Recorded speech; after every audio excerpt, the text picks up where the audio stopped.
Então, se alguém pregar uma mensagem para vocês e não apresentar o texto, igual esses profetas que têm aí que ficar dando revelações do seu próprio pensamento, nós vamos ter que ter o texto, tá bom? O texto bíblico é o nosso norte, é o que vai nortear nós durante essa live.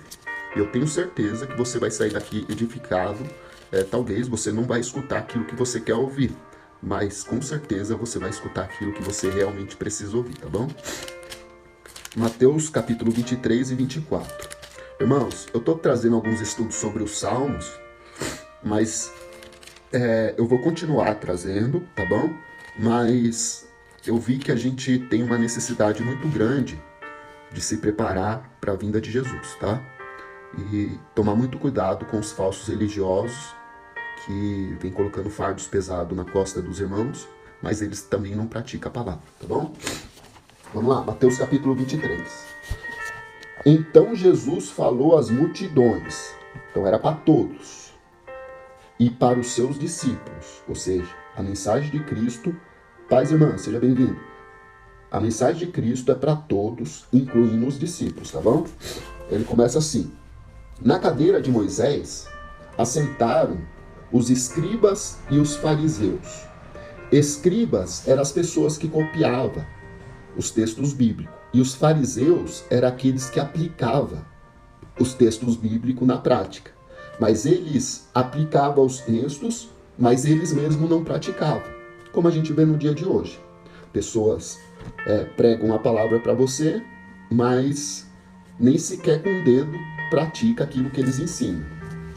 Jesus diz assim: portanto, faça e observe tudo o que eles dizem, mas não imite as suas obras. Ou seja, eles ensinam corretamente. Alguns, nos nossos dias está difícil achar alguém que ensina corretamente, mas ainda há pessoas que ensinam. Calma, deixa eu arrumar minha luz aqui que está caindo, irmãos. Hoje tá difícil achar alguém que ensina a verdade, porque só tem profetado, tá bom? Vamos lá. Oh, meu Deus. Deixa eu arrumar essa luz aqui, irmãos. É que eu não tenho onde fixar a luz. Aí ela fica caindo. Vou colocar 2 bíblias para segurar ela aqui. Vamos lá. Vou começar de novo, tá bom? Então Jesus falou às multidões e aos seus discípulos. Na cadeira de Moisés se assentaram os escribas e os fariseus. Portanto, faça e observe tudo o que eles disserem a vocês, mas não imite as suas obras, porque dizem e não fazem nada. Atam fardos pesados, difíceis de carregar, e põem sobre os ombros dos outros, mas ele nem mesmo com o dedo querem movê-lo. Praticam todas as suas obras para serem vistas diante dos homens, pois alarga os seus filactérios, ou seja, coloca roupas luxuosas para se aparecer. Alonga as suas franjas das suas roupas, gosta dos primeiros lugares nos banquetes, nas sinagogas. Pode ver que muitas igrejas hoje, lá em cima do púlpito, está sentado um monte de pastor. Esquece da humildade de Jesus. Eles colocam as cadeiras da igreja baixa, eles fazem um altar, uma espécie de altar, e ali em cima só assenta quem é privilegiado, aqueles que são reconhecidos, que querem buscar reconhecimento do homem. E ele sempre apresenta pastor fulano de tal, pregador fulano de tal, só com títulos. E nós vamos chegar nesse assunto aí, que o título fariseu era a seita mais religiosa da época. Ser um fariseu era equivalente hoje a ser um pregador reconhecido nos dias de hoje. Entendeu? E Jesus falou claramente que eles ensinam, mas não praticam aquilo que eles ensinam. E a palavra de Deus diz que nós não devemos ser apenas ouvintes, mas praticantes da palavra de Deus.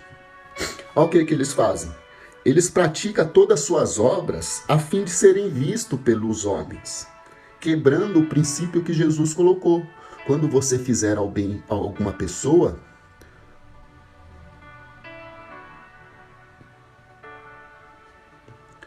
ô irmão André,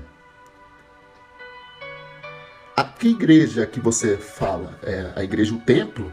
Se for o templo, nós estamos vivendo uns dias que é impossível você conseguir permanecer dentro de uma igreja depois que você conheceu a verdade, entendeu? É quase impossível você permanecer no meio de pessoas que pregam a mentira e você sabendo da verdade. Eu também, raramente eu vou para a igreja, quando me chama para pregar, aí até vou. Mas eu não consigo mais permanecer lá sentado, escutando pessoas que são completamente analfabetos bíblicos, querendo ensinar a gente. Ou seja, são guias de cegos. São pessoas que não têm entendimento e querem trazer ensinamentos que eles mesmos não sabem. Ô, irmão André, busque a Deus na sua casa, entendeu? Tire todos os dias um tempo para Deus. Não tem como, você pode se afastar da denominação, mas afastar de Cristo não tem como, irmão. A palavra de Deus disse: quem nos separará do amor de Cristo? É a tribulação, é a religiosidade, é a altura, é a profundidade, é o presente, é o porvir. Nada pode nos separar do amor de Cristo.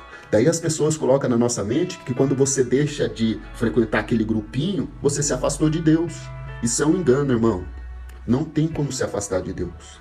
Você pode deixar de praticar aquilo que Ele determinou, mas se afastar de Deus é impossível. E muito menos se afastar do amor de Cristo, porque Cristo nos ama com amor incondicional. Jesus, Ele nunca mandou você frequentar um templo.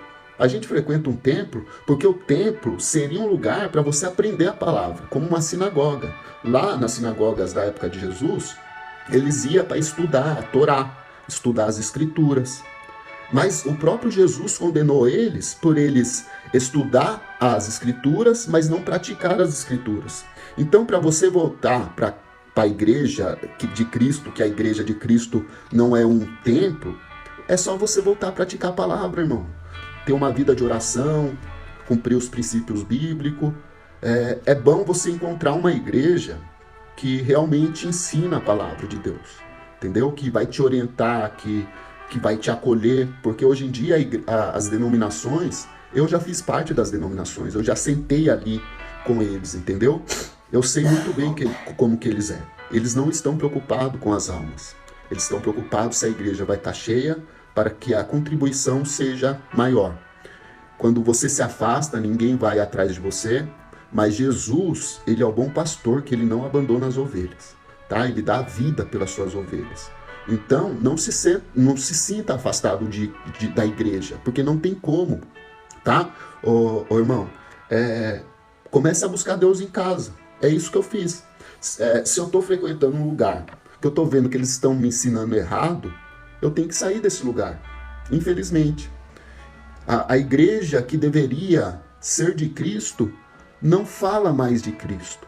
Fala de campanhas, fala de um monte de coisas que eu podia enumerá-los aqui, fazer uma live só sobre as heresias pregadas dentro das denominações.